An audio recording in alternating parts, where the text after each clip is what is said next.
So you may or may not know this about me, but I've been a huge Pokemon fanatic since the very beginning. I remember back in 1999, walking into a Best Buy with my dad and picking up my very first version of Pokemon Blue, and this is still my original copy 27 years later. And then of course after that ended up picking up Pokemon Red and Pokemon Yellow, and these are my 25, 26-year-old original copies. So when I went on Twitter a couple days ago and I saw that somebody recompiled these original games to then be put in a 3D environment while still keeping like that original essence of what makes these games so magical, I knew that I had to try and figure out how to get this thing running on macOS, and lo and behold, I was able to do it. So I want to show you guys exactly how to be able to get these OG Pokemon games and put them in this amazing 3D environment on your macOS computer.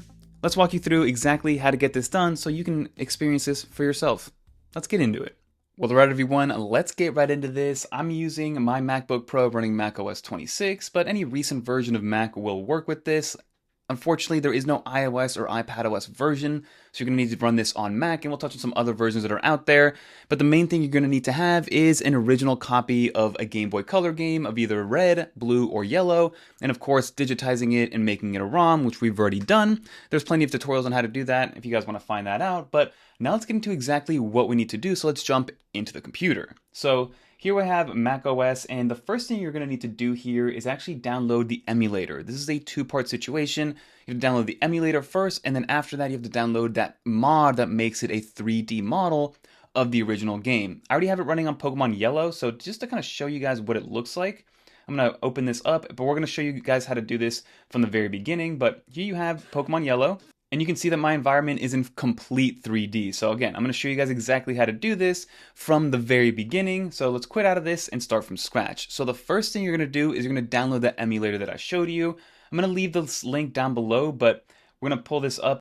It's going to be called the Pokemon Gen One Recomp project by somebody named Brian the Boys. It's in his GitHub releases. So again, I'm going to leave this link down below. I don't know anything about this guy or this person, so I guess, at your own risk at this point, but you'll see down here everything you need to know. There does seem to be an iOS version here that was uploaded 17 hours ago, but that's a lot more intensive. Maybe we'll have a video following up showing you guys how to do it on the iPhone and how to get this installed, but we're doing this on macOS for now. But you're going to want to download the Gen 1 Recomp macOS.zip. So you press on that, it'll download, and then you open it up, it'll unzip it, and then you can open up the application itself, which is going to be right here. It's going to be called the Gen 1 Recomp. As you can see, it's very self-explanatory, very easy to navigate. You have red, you have blue, and you have yellow. Like I showed you guys, I already have yellow installed on here, but in order to get this installed from scratch, I'm going to show you guys how to do it with a Pokemon Blue version that I have already in here that I've digitized, so you guys can see and understand how to get this done. So let's click on the blue tab right here. It says ROM required. We're going to import the ROM right here. So I believe I have it. Yep, Pokemon Blue. We'll choose it. It'll upload Pokemon Blue, and then you're good to go. So Pokemon Blue is now fully installed in here, which is great to see. But again, you've only handled half the battle here, because if you do play it, then it's going to play just in normal emulation. It'll do the top-down view. Nothing's going to change. The colors aren't going to change. It's going to be just the normal digital copy of your game. The next thing you're going to do is you want to download that 3D mod, which is called the Voxel Mod. So again, the next link will be down below, but these are going to be continuously updating over time. So you can see here you have the back sprite. This is the most recent one. I believe that I downloaded the 1.2.1 version. So just click on the most recent one. So we'll tap on that. You'll see exactly what you need to do. You download the zip file. You can see that the zip file did go into my downloads folder. We can tap into that. And you can see that the dramatic shape mod folder is now here. And the next you're going to do is go back to the Gen 1 Recomp.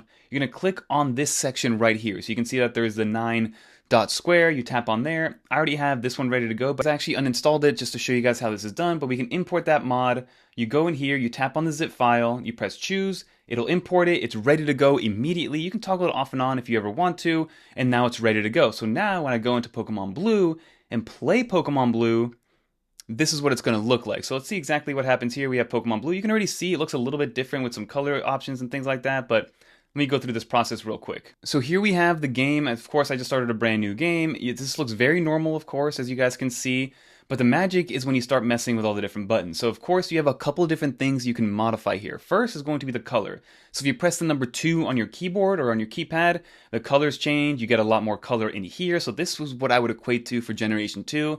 Like Pokemon Gold, Silver, and Crystal looked like this, but you can go black and white. You can kind of change it up to whatever you see fit. I like to leave it a color. Then when you press the number 3, that's when you start to distort it and turn it into this 3D model. So if I press it once, it shifts and it continues to shift over time. So you can go pretty much almost down to the ground, which is very, very cool to see. And I mean, it looks like pretty one-to-one. I kind of like to keep it at this one so I can kind of get a little bit more of a view of what's going on. But even when you walk behind buildings, your shadow's there, so you're able to see what's going on. It's very, very cool to kind of play around with this. And then you have even more options. So if you press 4, it zooms you in and out, zooming in all the way until you want to zoom out. And look at this kind of view of the world. It's absolutely wild. So that's very cool. Then you press the 5 button, it adds a little bit of a blur, which is cool. 6 does more of a blur, and then 7 is what actually changes the shape of your environment. So you can see that it's flat here, but you can, again, make it as oval as you want, all the way down to kind of like this world. I kind of like to keep it flat like this. It makes it feel just a little bit better overall. But I'm going to get out of here just so I can kind of show you guys exactly what it looks like to run a game that's already been run. So if I go to Pokemon Yellow, let's play this because I have a save file on here so I can show you guys what battles look like. So I have my Pokemon right here. If I start to walk through, let's see if I can run into a Pokemon just so I can show you guys what the battle looks like. Because again, they've done a great job of making this feel still like the original game, but also giving it a little bit of a different environment. So it looks 3D, but the sprites still look the same as they would with Pokemon Yellow. So they're not changing too much. Like if I'm, doing the Thunder Shock, this looks like a Pokemon Yellow, and you can see that it's moving around a little bit on its own. This is very, very cool. I'm just happy that somebody was able to create this. I mean, it's very unique. It keeps the essence of the game intact while making it just a lot more accessible and a lot more like 2026ified. I'm just hoping that somebody can create it in either a physical cartridge that I can play on my Analog Pocket, or to be able to run it on iOS on my Delta emulator. But again, if this gets enough likes or enough traction, I'll figure out how to get that IPA file, which I haven't really played with since the jailbreaking days, and how to get that onto your iPhone to then have a playable version on your iPhone. Because as of right now, there is no simple way to get this done. But I'll link everything below. It's just those 2 links you need to figure out. Make sure you have the correct version of a ROM, a legal copy, and then play to your heart's delight, and it works exactly how you would want it to. But let's finish up the video.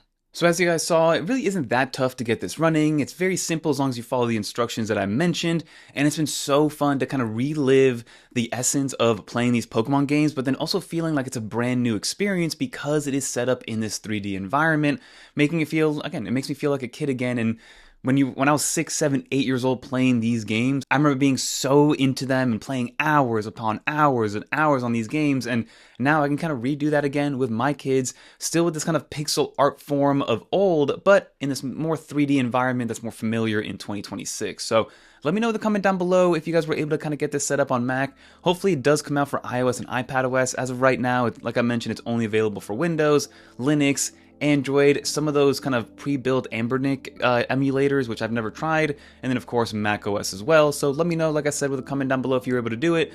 Comment down below who your favorite starter is if you made it to the end. I'm obviously a Charmander guy, but let me know. Pikachu, Squirtle, Bulbasaur, who are you picking in the OG Pokemon games? But that'll do it, everybody. If you made it to the end, leave a little dolphin. And if you guys want to watch more videos like this one, check out one of these videos right here. Until next time, I'm Fernando. Peace, everybody. Happy playing.